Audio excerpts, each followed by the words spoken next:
Classes में एक बार फिर आपका स्वागत करता हूं। आज जो टॉपिक हम डिस्कस करने जा रहे हैं उस टॉपिक का नाम है भ्रूणीय विकास।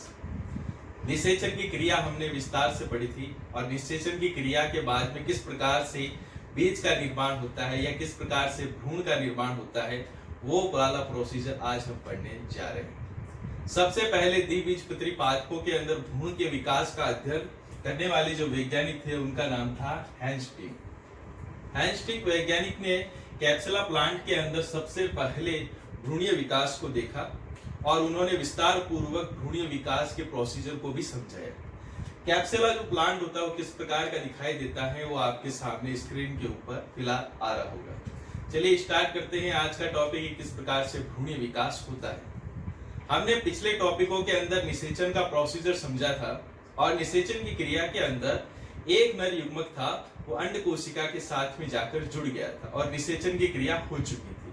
जब नर युग्मक अंड कोशिका के साथ में जुड़ जाता है तो जुड़ने की इस क्रिया के बाद में युग्मनज का क्या होता है, निर्माण होता है और युग्मनज की इस कोशिका के अंदर फिर क्या होता है, विभाजन होता है और विभाजन होने से ये दो कोशिकाओं के अंदर चेंज हो जाती है या परिवर्तित हो जाती है। ऊपर वाली जो कोशिका होती है इसे हम शीर्षस्थ कोशिका कहते हैं और नीचे वाली जो कोशिका होती है उसे हम आधारी कोशिका के नाम से जानते हैं। शीर्षस्थ कोशिका के अंदर अनुदैर्ध्य प्रकार का विभाजन होता है।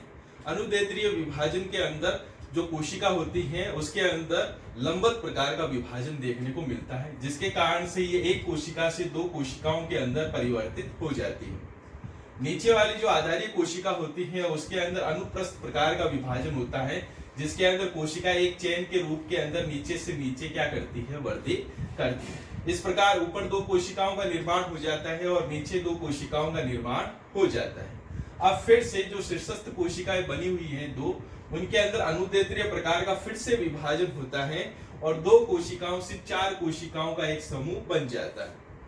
चार कोशिकाओं का ये जो समूह होता है इसको चतुष्टासंघ के नाम से जाना जाता है। इन चार कोशिकाओं के समूह के अंदर फिर से विभाजन होगा अनुप्रस्थ प्रकार का और विभाजन होने के कारण यह 8 कोशिकाओं के समूह के अंदर परिवर्तित हो जाता है। अब फिर से इस 8 कोशिकाओं का जो समूह होता है इसको हम अष्टासंघ के नाम से जानते हैं और फिर से इस 8 कोशिकाओं के समूह के अंदर विभाजन होता है अनुप्रस्थ प्रकार का, जिसके कारण से 16 कोशिकाओं का एक समूह बन जाता है, जिसके अंदर 8 कोशिकाएं होती हैं वो बाहर की तरफ पाई जाती हैं और 8 कोशिकाएं होती हैं वह अंदर की तरफ पाई जाती हैं। बाहर की जो 8 कोशिकाएं आपको जो दिखाई दे रही हैं उसको हम डर्मेटोजन कहते हैं और अंदर की जो 8 कोशिकाएं होती हैं वो लगातार विभाजनशील रहती है और लगातार उनमें विभाजन होता रहता है और विभाजन होने से आगे चल के उसके अंदर बीजपत्र बनेंगे, एंधा का निर्माण होगा और इसी प्रकार की संरचनाएं उसके अंदर बनती रहेगी। इस प्रकार से ऊपर वाले भ्रूण का क्या होता रहता है, डेवलपमेंट होता रहता है। नीचे जो हमने आधारी कोशिका देखी थी उसके अंदर भी किस प्रकार का अनुप्रस्थ प्रकार का विभाजन होता रहता है और विभाजन होने से यह 10 से 12 कोशिकाओं के आसपास एक लंबी चेन के रूप में परिवर्तित हो जाती है।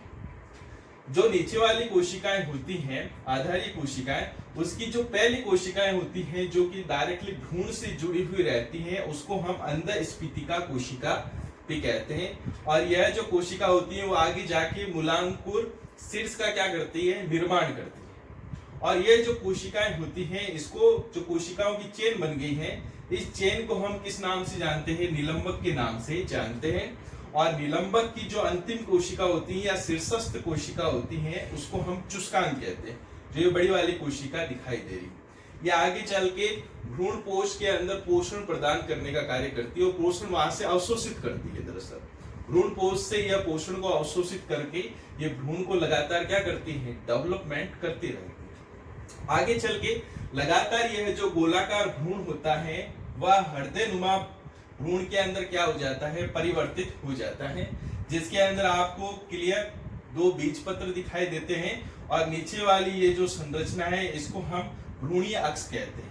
यानी आगे चल के यह जो गोलाकार भ्रूण होता है वह हृदयनुमा संरचना के अंदर परिवर्तित होता है और जिसके अंदर बीजपत्र उपस्थित रहते हैं और ये वाला जो पूरा भाग होता है इसको हम भ्रूणीय अक्ष कहते हैं, यह उपस्थित रहता है। भ्रूणीय अक्ष ये पूरा भाग कौन सा है, भ्रूणीय अक्ष है।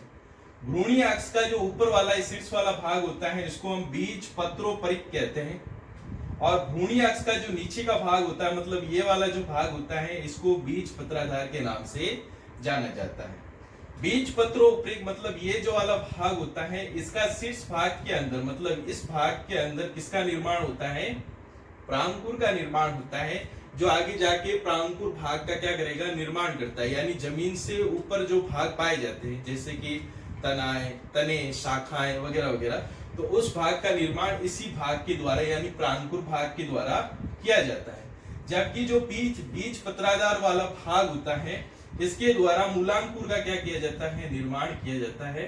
और मूलांकुर आपको पता होगा कि यह आगे जाके मूल का निर्माण करता है। तो इस प्रकार से लगातार भ्रूण क्या करता है, डेवलप करता है और पूरे एक विकसित होकर नए भ्रूण का क्या हो जाता है, निर्माण हो जाता है। मुझे उम्मीद है कि ये वाला टॉपिक आपको समझ में आ गया, काफी सिंपल टॉपिक है। नेक्स्ट अपन देखते हैं बीज का परिवर्तन।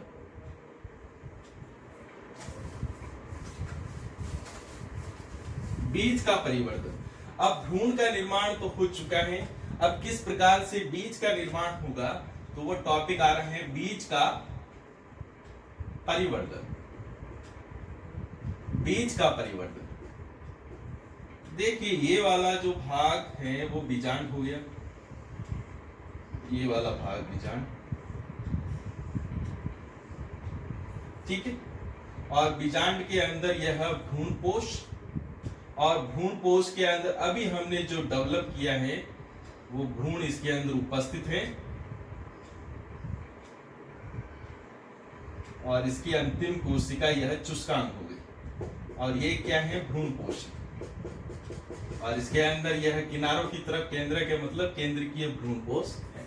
और मैंने जैसा कि बताया था कि इसके अंदर जो अंतिम कोशिका होती है चुस्कांग होती है, यह लगातार भ्रूणपोष से पोषण प्राप्त करेगी और उस भ्रूण को क्या करती रहती है, डेवलप करती रहती है। इस प्रकार से भ्रूण का तो निर्माण हो गया। भ्रूण किस प्रकार से बीज के अंदर परिवर्तित होता है, जब भ्रूण पूर्ण रूप से बीज के अंदर परिवर्तित होना धीरे धीरे स्टार्ट करता है तो जो बीजांड का बाह्य अध्यावरण होता है वह किसके अंदर चेंज हो जाएगा, टेस्टा के अंदर चेंज हो जाता है ना, टेस्टा के अंदर चेंज हो जाएगा। और जो अंदर का अध्यावरण होता है इसको हम टैगमैन कहते हैं। यानी जो बीजांड का बाहर का भाग होता है इसको टेस्टा के अंदर परिवर्तित कर दिया जाता है, और जो अंदर का भाग होता है उसको टैगमैन के अंदर चेंज कर दिया जाता है। जो कि बीज के अंदर जो आवरण पाया जाता है, अक्सर आपने बीज देखे होंगे जैसे चना वगैरह भी ले लिया तो उसके अंदर जो बाहर का आवरण आपको दिखाई देता है तो बाहर का आवरण टेस्टा, और उसके अंदर भी एक परत पाई जाती है उसको हम टैगमैन कहते हैं, ठीक है। और इसके बाद के अंदर यह जो बीजांड व्रंत होता है वह बीज व्रंत के अंदर परिवर्तित हो जाता है।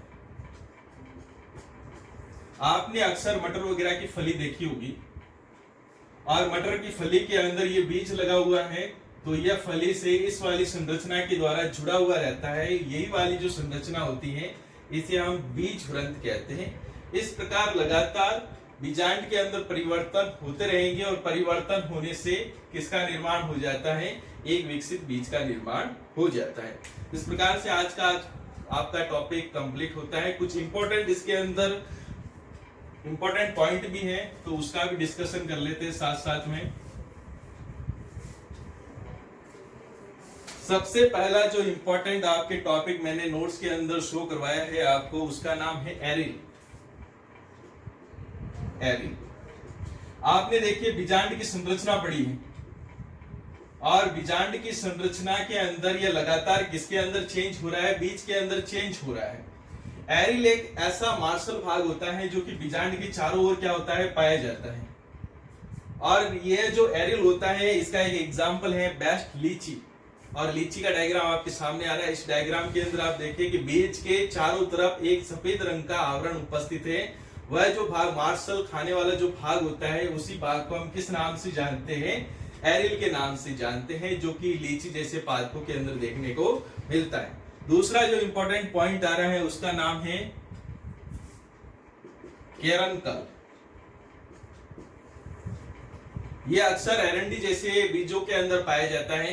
एरंडी का आपने बीज देखा होगा, डायग्राम आपके सामने आ रहा है, तो उस एरंडी के बीज के ऊपर एक सफेद रंग का यानी हल्के पीले रंग का एक छोटा सा उभार आपको दिखाई दे रहा होगा, और इसी संरचना को हम किस नाम से जानते हैं? कैरनकल के नाम से जानते हैं। तीसरा जो इंपॉर्टेंट पॉइंट आ रहा है उसका नाम है कॉपरकुलम।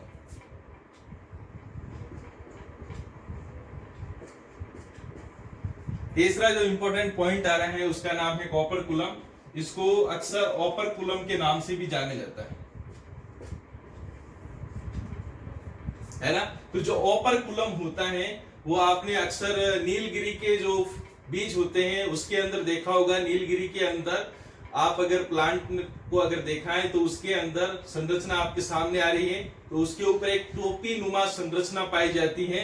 तो यही जो टोपी नुमा जो संरचना होती है उसके हम ओपरकुलम कहते हैं। इस प्रकार से ये कुछ इंपॉर्टेंट पॉइंट थे जो मैंने नोट्स के अंदर भी शो करवाए हैं, और आपको सारे के सारे नोट्स जो आज टॉपिक मैंने पढ़ाया वो भी मैंने आपको ऑलरेडी भेज दिए। मुझे उम्मीद है आज का वीडियो आपको अच्छी तरीके से समझ में आया होगा। टॉपिक से रिलेटेड किसी भी सवाल के लिए आप कांटेक्ट कर सकते हैं। मिलते हैं नेक्स्ट वीडियो के साथ, तब तक आपका बहुत बहुत धन्यवाद।